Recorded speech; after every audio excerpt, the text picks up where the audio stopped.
President-elect Donald J. Trump is doubling down on his war of words with the civil rights icon, Congressman John Lewis. Trump taking to Twitter, calling Lewis all talk, talk, talk, and no action, and also attacking the congressman's district in Atlanta as crime-infested. Now, this all started because Lewis said Trump's presidency was not legitimate and would boycott the inauguration. Here's the aftermath of all of this. Critics tweeting out pictures of Lewis's mugshot from just one of his many arrests during his time in the civil rights movement, pointing out that he has, in fact, been a man of action during his long career. Trump, per usual, not backing down here, but will he go forward with his planned visit to the National African American Museum in honor of Martin Luther King Day? We've got team coverage this morning. George is standing by with analysis, but we're going to start here with ABC's David Wright. David, good morning.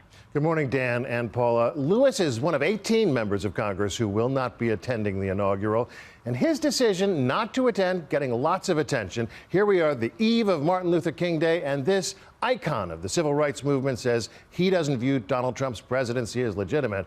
Well, Trump blasted back, calling Lewis all talk, no action.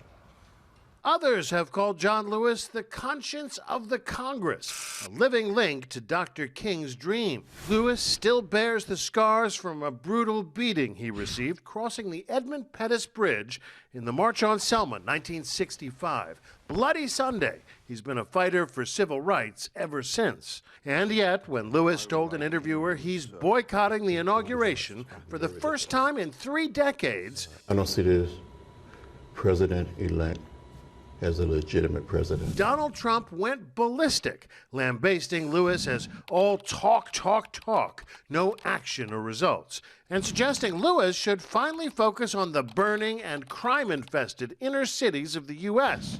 Democrats spoke up. John Lewis is our hero, and he symbolized everything we stand for as Americans. New Jersey Senator Cory Booker praised Lewis for facing down some of history's most hateful, now and then. John Lewis is a great moral, civil, and human rights leader. Lewis has earned admiration on both sides of the aisle. The vice president-elect attended the 45th anniversary of the March on Selma.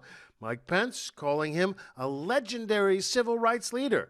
Cokie Roberts counts herself an admirer and a friend. Donald Trump needs to spend time reaching out to the Americans who did not support him. And an argument with John Lewis is not the way to reach out. Tomorrow, as a kickoff for Inauguration Week, Donald Trump was scheduled to tour the new Smithsonian Museum of African American Heritage, where several of the exhibits feature Lewis prominently. You know, the very existence of that museum is a testament to the idea that John Lewis is not just all talk. He fought hard for it to be built as a separate part of the Smithsonian. And Trump is also wrong in suggesting in his tweets that Lewis's home district is crime-infested, full of urban decay. Georgia's 5th District is also home to, it's the headquarters for Coca-Cola and Delta, plus it's got one of the busiest airports in America. And Emory University as well. Yeah. Thanks, David. David, thank you.